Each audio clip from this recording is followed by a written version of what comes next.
It's your boy. Yeah, maybe no. Let's not do that one. Hey guys, I'm back with another one.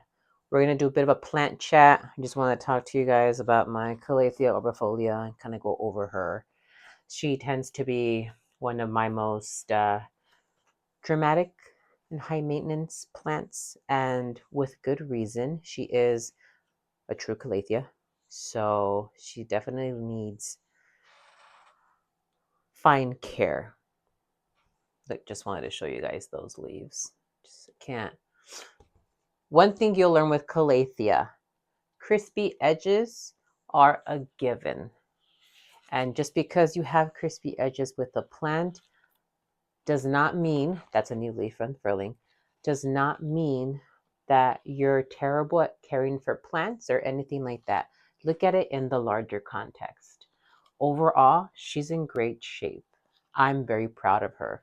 She was one of my first Calathea that I've heard was very, very demanding. One of the things about her is obviously they're very prone, you can hear it, to crisping edges. Typically, it's a humidity or watering issue with these plants. And more specifically with watering, it's the type of water you give them. So Calatheas have thin leaves. So I'll bring this one in close and you can see this is a big one. They have these very thin leaves.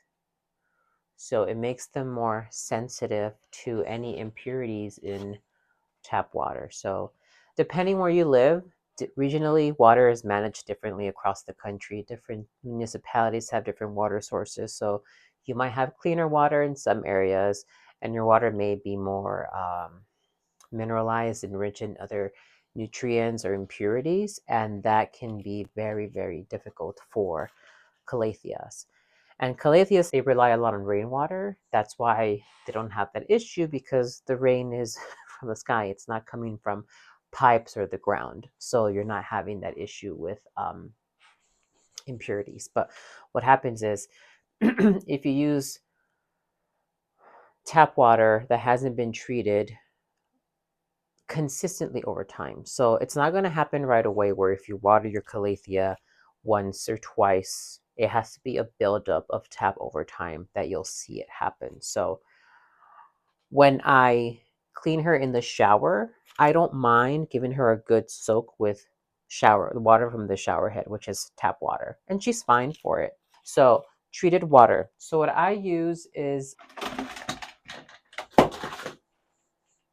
dropping everything. All right. So what I use is API stress coat. So this is a water conditioner. This is what you use to treat the water for aquarium tanks.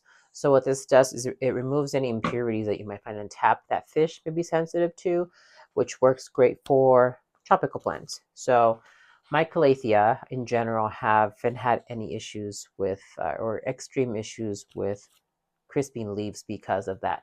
And it's really noticeable with Calathea if you consistently use tap water that has a lot of chlorine or chlorinates or anything of that sort that may be difficult, or salts that build up in the leaves, and then it causes the crisping edges. So it's always good and important to remember to use distilled water if you're not a fan of treating your water, or you will get these crispy edges. This is a piece I just pulled off. It's not fun. You can hear it. I just a little ASMR for you guys. It's not fun. But again, bigger picture, context, right? So another thing with the Orbifolia is they do have a need for a large footprint, a lot of square footage. So it is difficult to find a spot for her in my room that doesn't overtake a space. So right now I have her in like her own little slightly elevated plant stand, and I just have her there so I can move her around if I need to, because she can get in the way and she can be swooping enough with these large leaves. Here's my hand for comparison, right? That they can cover lighting for plants below them. So she hangs out naturally. She hangs out on my plant shelf, right? You see this shelf here? She's on the side of it, and this shelf is bright enough that she gets a ton of bright light. So she's not struggling with light source. Definitely something. to remember is always do not give these plants direct sunlight. Again, they have delicate leaves and they're very sensitive to sunburn with direct spotlight. Remember, these grow in forests under the large tropical canopies of large shade trees. So they get dappled light, so light that filters through the rustling leaves and things like that. So they get a hit of direct sunlight, but it moves around the leaf. It's not just directly bombarding them over a period of time. I talk about humidity a lot, and that's a very critical piece. So if you guys have been following me, 40 to 60% has been the magic number for humidity in my bedroom, and that's good for her. I've seen people say 70% is what is recommended for these. One thing to consider is when you live indoors, if your space is staying humid too much, you can run the risk of mold growing. Your space won't dry out properly, and mold tends to grow in more humid spaces. So 40 to 60 has been a good number because it gets dry enough that it allows for mold to not take hold, but it also gives moisture so your plants don't freak out, especially if you're like Calathea, who likes a little more humidity. The way I manage my humidity is with a smart humidifier that is tied to a hydrometer, and just set it and forget it. I program it. I tell it once you get to 60, shut off. If it gets drier than that, turn on, and it keeps my space relatively consistent throughout the day. But if I open my windows to let air in, it'll dry out a bit, but that's fine. It's not going to be the end of the world if you expose your plant to dry air for a couple of hours. It's not. It's when it's consistent exposure. So again, that range of 40 to 60, it's a nice consistent range and your plant acclimates. And something I've noticed is newer leaves that grow in this space, they're already acclimatized. So they're hardier than the OG leaves that came with this plant. I got her about a year and a half ago, I would say. She was maybe a third of the size and she just exploded. And something I love about these plants is they produce these large tubular cigarette shaped leaves. They're really pretty. And they're a good gauge to tell you how the leaf will unfurl because, for example, your Calathea Orbifolia, in my experience, she's aborted leaves if she's not getting enough water or if she's lacking fertilizer or things like that. So it's always good to make sure. I just unfurled this. You guys saw that. Sometimes they need help because they can grow on top of each other. So they need a little assistance to make sure they can properly unfurl. But she's been doing great. Um, soil for these. I know there's a lot of talk about chunky mixes, which is great. The whole point of a chunky mix is to make sure that the plant's roots are able to get proper airflow. So again, roots like moisture, but they also need air. So as they dry out, the oxygen level goes up, and if you water the soil, it goes down. So you need to make sure you allow for that range and that movement of humid moisture with the oxygen levels. So it's always good to keep track of your soil. So a moisture meter is your best bet. I do stick with a OG standard moisture meter. This one's pretty easy. It's on Amazon. I'll link everything below that I use if you guys want to use these. They're cheap and they get the job done. It's analog. It doesn't need a power source. Just put it in maybe one or two, three different spaces across the plant. If you're worried about damaging the plant, just gently shimmy in maybe halfway down the pot and it'll tell you. So when my Orbi reads at about, I think it's 5, yeah, 4 or 5, I water her. So I don't let her get to like that 4 to 3 dryness. I let her stay about 4 to 5. And then I just give her a nice soak. And that's been doing it for her. She's been continuously giving me new leaves. She's got another one that I'm still finding. Sometimes it's just crazy how I'm still finding leaves. You guys can see it right here. Oh, I gotta turn her some more. There you go. You guys can see her now. She's got this leaf right here that's still coming out. And then she's pushing out another one here. Very exciting, right? So And that's always a good sign. When you're getting multiple growths on a Calathea that's high maintenance, don't tell her, but she's high maintenance like this, she's doing great. All right, so the humidity, 40 to 60. Water, make sure it's treated with a water conditioner or it's distilled. Make sure that you are giving her bright light, but it's not sunlight, that's direct. If you're gonna put her in a space that gets a lot of direct sunlight, I highly recommend you put like a sheer curtain that filters some of the light so that the rays don't get through enough to damage them. Again, sensitive leaves. In my water, I also include a light fertilizer. So I do use, this one's really good. It's very diverse. They talk a lot about different plant types that they like. I do like this one because it is more rich in nitrogen. You can see the breakdown there. And you guys can check it out on Amazon. I'll link this one too below. But I've gotten a good use out of this. You get about 192 gallons, if I was doing the math right, out of this whole thing. So I do the standard feed that they say in the water with the water conditioner.